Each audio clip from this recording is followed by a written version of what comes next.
ఎల్బీనగర్ మన్సూరాబాద్లోని Harina Vanasthali national park స్థలాన్ని private ల్యాండ్గా చూపిస్తూ కొంతమంది అమ్మకాలు జరుపుతున్నారని అన్నారు శంషాబాద్ డీఎఫ్ఓ విజయానంద.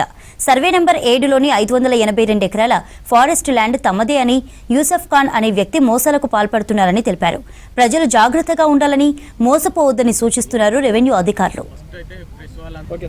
అంటే స్టాంప్ పేపర్ల మీద అనామతుగా మా నేషనల్ పార్క్ లో ఒకటే ప్లేసును చూపించి ఇంత అని అమౌంట్ తీసుకొని దాదాపు 50,000 మంది దగ్గర తీసుకొని రోజు హైకోర్టులో 200 మందితోటి కేసులు వేస్తున్నాడు కానీ అవన్నీ డిస్మిస్ అవుతున్నాయి, క్లియర్ గా డిస్మిస్ అవుతున్నాయి.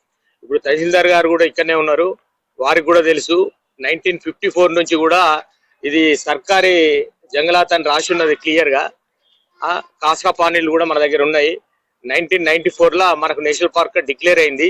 అప్పటి నుండి కూడా మనకు చుట్టూ కాంపౌండ్ వాళ్ళు, మనకు వాకర్స్, ఇవన్నీ కూడా మనకు డీర్స్ కూడా ఇక్కడ డీర్ పార్క్ కూడా ఏర్పాటు చేయడం జరిగింది.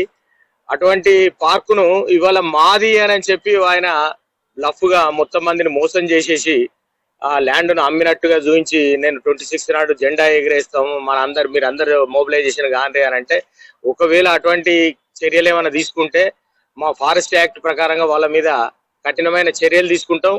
మా మదర్ పట్టేదారు అని చెప్పి ఆయన ఎవరైతే క్లెయిమ్ చేస్తున్నాడో ఆ హనీఫాబీ ఏ రోజున క్లెయిమ్ చేసిన దాఖలాలు లేవు. మరి ఆమె ఎప్పుడో 98లో చనిపోయినట్టుగా తెలిసింది మనకి. దాని తర్వాత ఆమె లీగల్ హెయిర్స్ అని చెప్పి కొంతమంది ఈ 582 ఎకరాలు మాదే, మా తల్లిగారిది అని చెప్పి క్లెయిమ్ చేయటము చాలా అన్యాయము. మరి